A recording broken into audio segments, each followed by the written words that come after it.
Assalamualaikum warahmatullahi wabarakatuh. Nama saya Amna Saidin, kelas 12 Bahasa, ingin membuat video presentasi bab 2 yang berjudul Demokrasi Liberal dan Demokrasi Terpimpin. Di sini ada demokrasi liberal adalah politik yang melindungi secara konstitusional hak-hak individu dari kekuasaan pemerintahan. Dan di bawahnya lagi ada ciri-ciri demokrasi liberal. Presiden dan wapres tidak dapat diganggu-gugat. Produsen berhak membubarkan DPR, menteri bertanggung jawab terhadap kebijakan. Pendapat menteri diangkat oleh presiden. Dan di bawahnya lagi ada kabinet demokrasi liberal. Pertama, Kabinet Natsir bertugas mulai tanggal 6 September 1950 sampai 21 Maret 1951. Dipimpin Perdana Menteri Muhammad Natsir dan Marsudi.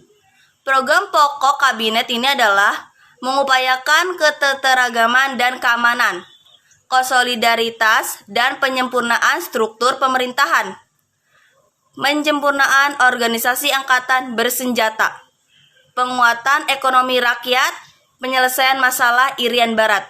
Kedua, Kabinet Sukiman bertugas mulai tanggal 27 April 1951 sampai 3 April 1952. Dipimpin Perdana Menteri Sukiman Widjojo dari Masyumi.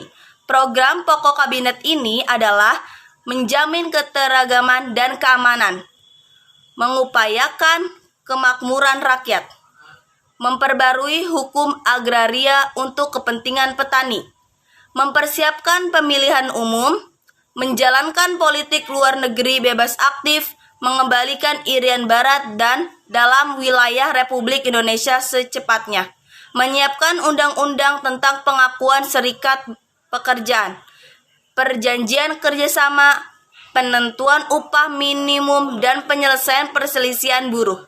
Ketiga, Kabinet Wilopo bertugas mulai tanggal 3 April 1952 sampai 3 Juni 1953. Dipimpin Perdana Menteri Wilopo dari PNI.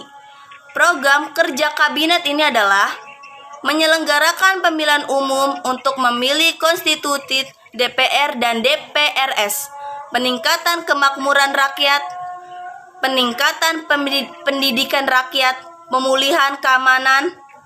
55. Dipimpin Perdana Menteri Ali Sastrawidjojo dari PNI. Program pekerja kabinet ini adalah peningkatan kemakmuran dan keamanan, penyelenggaraan pemilihan umum secepatnya, melaksanakan politik luar negeri bebas aktif, meninjau kembali persetujuan KBM, menyelesaikan penyelesaian politik. Dan kelima, Kabinet Burhanuddin Harapan bertugas mulai tanggal 12 Agustus 1955 sampai 3 Maret 1956. Dipimpin Perdana Menteri Burhanuddin Harapan dari Masyumi. Program kerja kabinet ini adalah memulihkan wibawa pemerintahan dengan cara mengembalikan kepercayaan rakyat dan angkatan darat kepada pemerintah, menyelenggarakan pemilihan umum sesuai rencana, mempercepatan pembentukan parlemen baru, melakukan desentralisasi, mengatasi inflasi, memberantas korupsi, memperjuangkan pengembalian Irian Barat ke dalam Republik Indonesia, melakukan politik kerjasama Asia Afrika sesuai politik luar negeri yang bebas aktif. Keenam, Kabinet Ali Sastrawidjojo II bertugas mulai tanggal 20 Maret 1956 sampai 4 Maret 1957. Dipimpin Perdana Menteri Ali Sastrawidjojo dari PNI. Program kerja kabinet ini adalah memperjuangkan pengembalian Irian Barat ke dalam Republik Indonesia, membentuk daerah-daerah otonomi, mempercepat pembentukan DPRD, memperbaiki nasib buruh dan pegawai, menyehatkan keseimbangan keuangan negara, merubah ekonomi kolonial menjadi ekonomi nasional berdasarkan kepentingan rakyat, membatalkan persetujuan KMB, memulihkan keamanan dan ketertiban, pelaksanaan rencana pembangunan 5 tahun, melaksanakan politik luar negeri bebas aktif, melaksanakan keputusan konstitusi Asia Afrika. Terakhir, ketujuh, Kabinet Juanda bertugas mulai tanggal 9 April 1957 sampai 5 Juli 1959. Dipimpin Perdana Menteri IR Juanda Kartawijaya. Program kerja kabinet ini adalah membentukkan Dewan Nasional, menormalkan keadaan Republik Indonesia, melancarkan pembatalan persetujuan KF Bank dan lain sebagainya, pembahasan setelah bubarnya RIS dan kembalinya Indonesia ke bentuk negara kesatuan. Pemerintahan mengalami permasalahan ekonomi dan keuangan yang cukup berat. Permasalahan jangka pendek seperti besarnya jumlah mata uang yang beredar dan meningkatkan biaya hidup, serta permasalahan jangka panjang seperti pertambahan jumlah penduduk yang pesat, masih ditambah dengan bertambahnya nilai utang luar negeri maupun dalam negeri sebagai akibat dari ditandatanganinya persetujuan meja bundar. Beberapa permasalahan yang mendera ekonomi Indonesia pada saat itu antara lain: 1.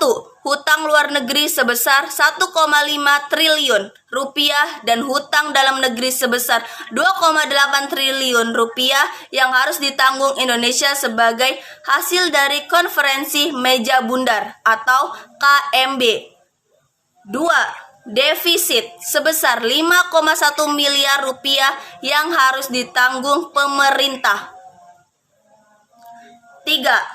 Ekspor hanya mengandalkan satu jenis, yaitu pertanian dan perkebunan, sehingga rentan jika terjadi penurunan permintaan.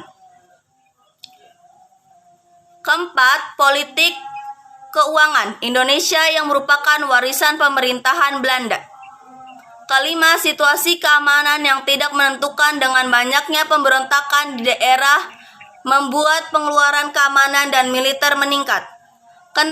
Terlalu sering terjadinya penggantian kabinet sehingga program ekonomi yang dirancang tidak bisa diselesaikan. 8. Angka tumbuhan penduduk yang besar. Dan di bawahnya di sininya upaya pemerintahan untuk memperbaiki kondisi perekonomian antara lain: yang pertama, kebijakan Gunting Safrudin yang merupakan program pemotongan nilai uang atau senering. Kebijakan ini dilakukan oleh Menteri Keuangan Safrudin Prawinegara dengan cara memotong semua uang yang bernilai di atas 2,5 rupiah hingga nilainya tinggal setengahnya. Tujuan program ini adalah untuk mengatasi defisit anggaran.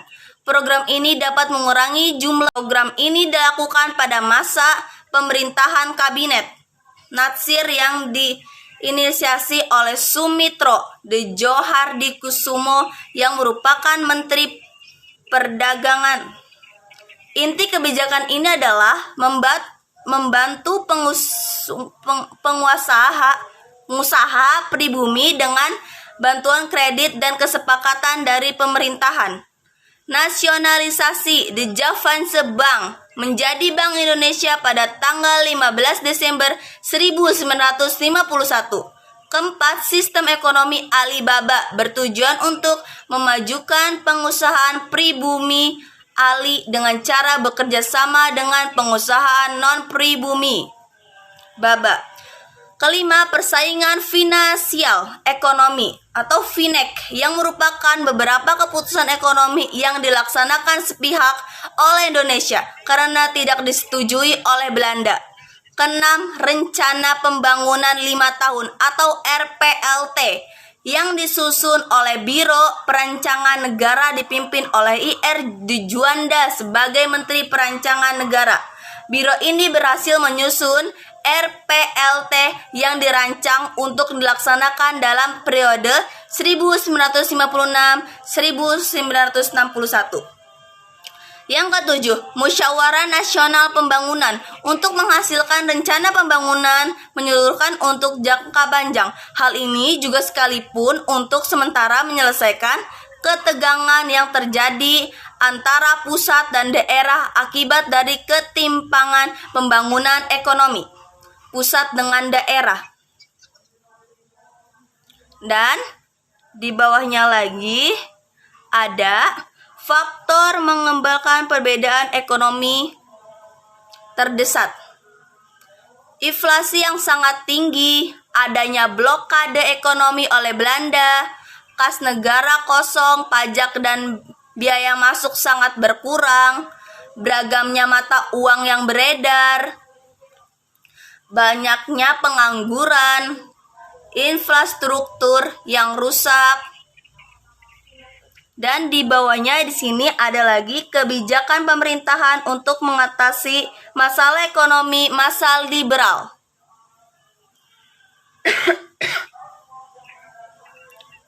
Kehidupan ekonomi Indonesia hingga tahun 1959 belum berhasil dengan baik dan bertantangan yang menghadangkan cukup berat. Upaya pemerintahan untuk memperbaiki kondisi pada 1957. Ketiga, nasionalisme The Javanese Bank, Bank Indonesia. Bank Indonesia pada saat itu memiliki tujuan untuk menaikkan pendapatan dan menurunkan biaya ekspor serta melakukan penghematan secara drastis.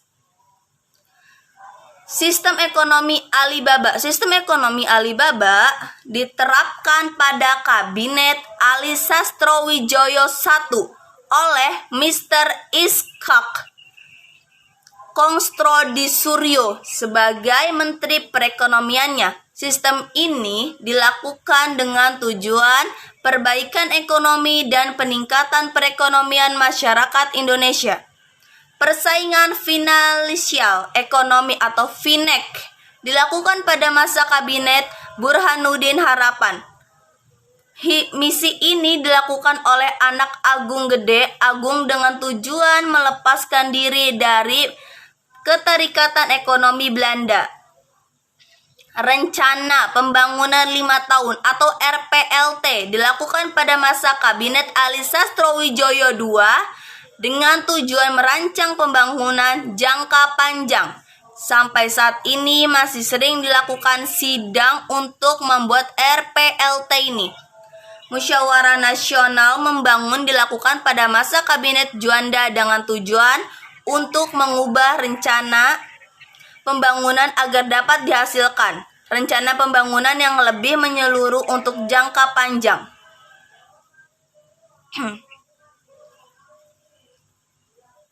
Selanjutnya, ganti ke PPT Demokrasi Terpimpin.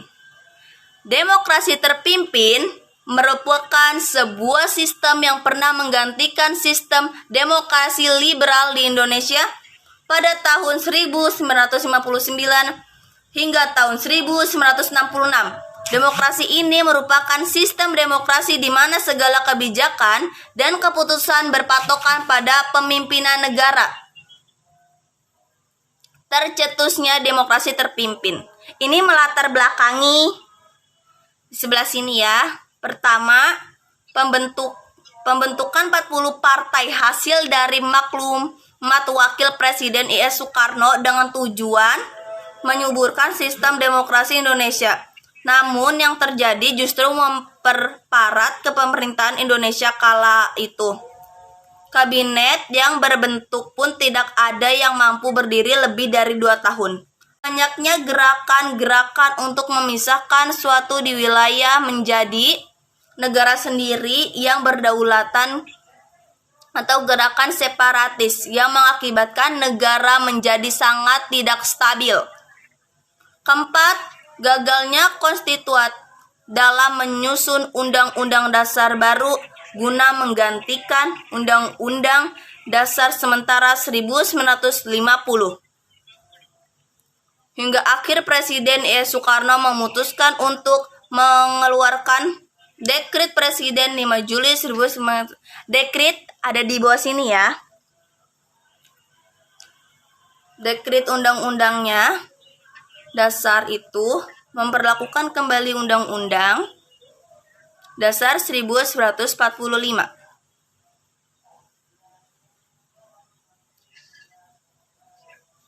Dekret Presiden 5 Juli 1959 sebagai berikut. 1. Menetapkan pembubaran konstitut. 2. Menetapkan UUD 1945 berlaku kembali bagi segenap bangsa Indonesia. Ketiga, pembentukan Majelis Permusyawaratan Rakyat Sementara atau MPRS dan Dewan Agung Sementara DPAS dalam waktu singkat. Di sini ada dampak positif dan negatif.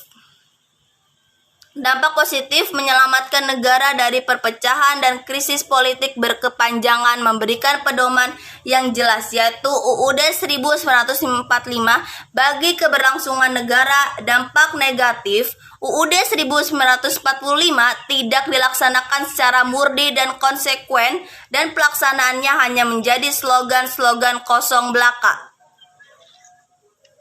Dan di sini ada pelaksanaan demokrasi terpimpin adalah sebuah sistem demokrasi yang seluruh keputusan serta pemikiran berpusat pada pemimpin negara kala itu Presiden Soekarno. Tugas demokrasi terpimpin adalah harus mengembalikan keadaan politik negara yang tidak stabil sebagai warisan masa demokrasi liberal menjadi lebih mantap atau stabil. Dampak penantapan kehidupan politik penyimbangan dari tujuan awal yaitu demokratisasi atau menciptakan stabilitas politik yang demokratis menjadi sentralisasi. Hanoi, Beijing, Pyongyang. Di sini ada penyimpangan pada masa demokrasi terpimpin tahun 1159 sampai 1166, yaitu menafsirkan Pancasila terpisah-pisah di dalam kesatuan bulat dan utuh. Periode demokrasi terpimpin didasarkan pada penafsiran dari sila keempat Pancasila, yaitu kerakyatan yang dipimpin oleh hikmat kebijaksanaan dalam permusyawaratan perwakilan. Tetapi Presiden Soekarno saat itu menafsirkan terpimpin dengan arti pimpinan terletak di tangan pemimpin besar revolusi. Yang kedua, pengangkatan presiden seumur hidup. UUD 1945 mengatur presiden untuk memimpin pemerintahan selama 5 tahun. Tetapi ketetapan MPRS No. 3/1165 mengangkat Dr. Soekarno sebagai presiden seumur hidup, seperti dikutip dari buku Pendidikan Kewarganegaraan Pancasila, Demokrasi dan Penengahan Korupsi oleh Ubaidillah. Ketiga, Presiden membubarkan DPR hasil pemilu 1955. Kebijakan ini membuat hilangnya pengawasan dari lembaga legislatif terhadap eksekutif. Keempat, konsep Pancasila berubah menjadi konsep nasakob atau nasionalisme, agama, dan komunis. Kelima, bergesernya makna demokrasi terpimpin menjadi pemusatan kekuasaan pada presiden. Dalam pelaksanaan periode demokrasi terpimpin cenderung terjadi pemusatan kekuasaan pada presiden atau pemimpinan besar revolusi. Hal ini menjadi mengingatkan terhadap nilai-nilai demokrasi dengan lahirnya absolutisme dan terpusatnya kekuasaan pada pemimpin serta hilangnya kontrol sosial. Keenam, pelaksanaan politik luar negeri bebas aktif yang cenderung memihak komunis pada saat demokrasi terpimpin. Terjadi kecenderungan pemilihan pada Blok Timur dan REC. Ketujuh, menipol USDEK yang dibuat presiden menjadi GBHN. Menipol USDEK atau Manifesto Politik Undang-Undang Dasar Sosialisme Indonesia, Demokrasi Terpimpin, Ekonomi Terpimpin, dan Kepribadian Indonesia dijadikan garis-garis besar haluan negara atau GBHN tahun 1960. USDEK dibuat oleh Presiden Soekarno, sedangkan GBHN di PBB melakukan transportasi dan membentuk poros Jakarta, Hanoi, Beijing, Pyongyang.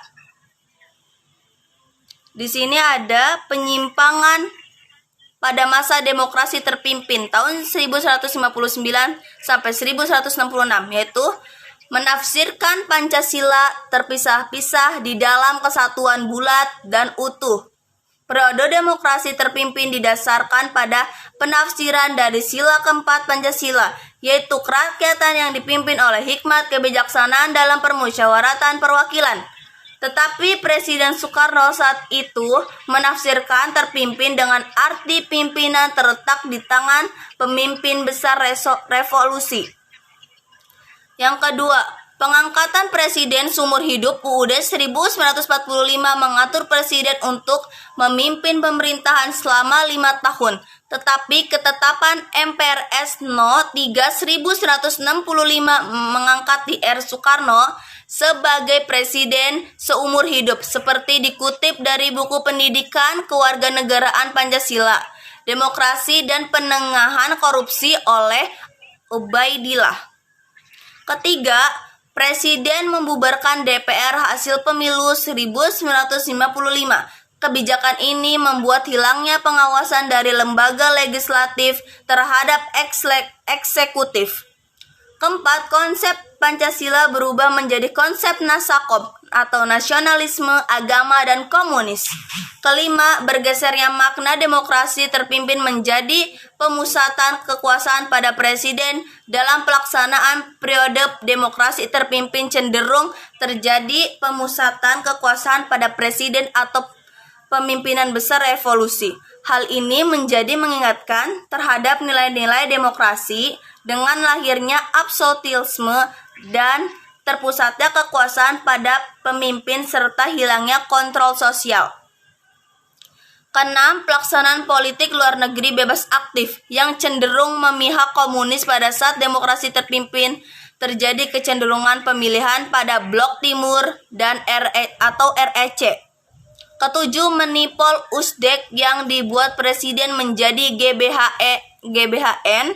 Menipol Usdek atau Manifesto Politik Undang-Undang Dasar Sosialisme Indonesia, Demokrasi Terpimpin, Ekonomi Terpimpin, dan Kepribadian Indonesia dijadikan garis-garis besar haluan negara atau GBHN tahun 1960. Usdek rancangan tersebut. Pada tahun 1963, Depernas mengganti nama menjadi Badan Perancangan Pembangunan Nasional atau Bappenas yang dipimpin langsung Presiden Soekarno. Tugas Bappenas adalah sebagai berikut: menyusun rencana pembangunan jangka panjang, menyusun rencana tahunan baik nasional maupun daerah, mengawasi laporan pelaksanaan pembangunan, menyiapkan dan menilai mendataris untuk MPRS. Kedua, pemotongan nilai uang, kekacauan politik dan ekonomi pada awal masa demokrasi terpimpin mengakibatkan inflasi tinggi. Pemerintahan kemudian mengeluarkan Perpu No. 2 tahun 1959 untuk memperbaiki perekonomian. Berdasarkan Perpu tersebut dilakukan sesening atau pemotongan nilai mata uang kertas pecahan senilai 500 dan 1000 diturunkan nilai menjadi 50 dan 100. Meski telah dilakukan senering, volume peredaran uang yang sempat menurun justru meningkat kembali. Akhirnya, pada 13 Desember 1965, melalui penetapan Presiden nomor 27 tahun 1965, pemerintahan kembali mengambil kebijakan menggunting uang senilai menjadi Rp1.000 menjadi nilai 1. Namun kebijakan moneter ini di dalam praktiknya semakin meningkat inflasi. Hal ini diperparah oleh pengeluaran pemerintahan yang besar, mengeluarkan besar antara lain untuk kegiatan yang disebut proyek mencusuar seperti perlombaan olahraga Games of the New Evening Princess atau Ganevo dan Conference of the New Evening Forces atau CONEVE. Ketiga, Deklarasi Ekonomi pada 28 Maret 1963 pemerintahan mengeluarkan Deklarasi Ekonomi DEKON sebagai landasan baru bagi pembaikan perekonomian negara. Pada 26 Mei 1963 dikeluarkan 14 peraturan di bidang ekonomi. Meski demikian, dalam pelaksanaannya inflasi tetap meningkat. Pemerintahan pada tanggal 17 April 1963 dikeluarkan 14 peraturan di bidang ekonomi.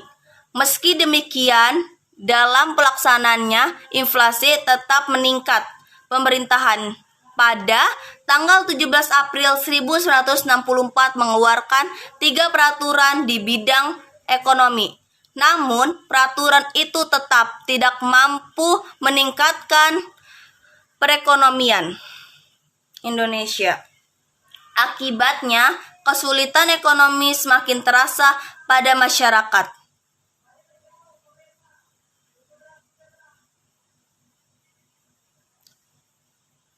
Kenaikan laju inflasi ini ada di bawah dan terakhir ya. Karena pemerintah tidak dapat mengontrol pengeluaran pada masa itu, pemerintahan masa itu melakukan politik mencusuar seperti Ganevo dan Conevo yang memperbesar pengeluaran pemerintahan sehingga anggaran pemerintahan mengalami defisit besar. Selain itu terjadi pemborosan nilai mata uang rupiah dan devisa negara. Upaya pembangunan ekonomi juga mengalami kegagalan. Kesimpulan. Berdasarkan hasil pembahasan di atas, maka dapat diambil kesimpulan di bawah ini. 1. Sistem pemerintahan dalam bidang politik yang dianut pada masa demokrasi parlementer atau yang dikenal juga dengan sebut demokrasi liberal adalah sistem kabinet parlementer. Sistem pemerintahan tersebut berlandasan pada UUD 1950.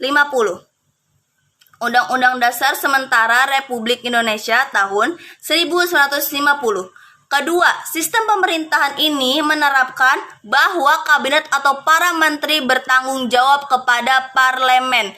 Sistem kabinet parlementer juga menerapkan sistem pemungutan suara atau voting yang digunakan dalam pemilihan umum, pemilu, mosi, dan demonstrasi sebagai bentuk rakyat dalam mengapresiasikan hak untuk ikut serta dalam berpolitik. Selain itu, adanya sistem multipartai pada masa ini menyebabkan terciptanya golongan mayoritas dan minoritas dalam masyarakat, serta adanya sikap mementingkan kepentingan golongan partai politik masing-masing daripada kepentingan bersama.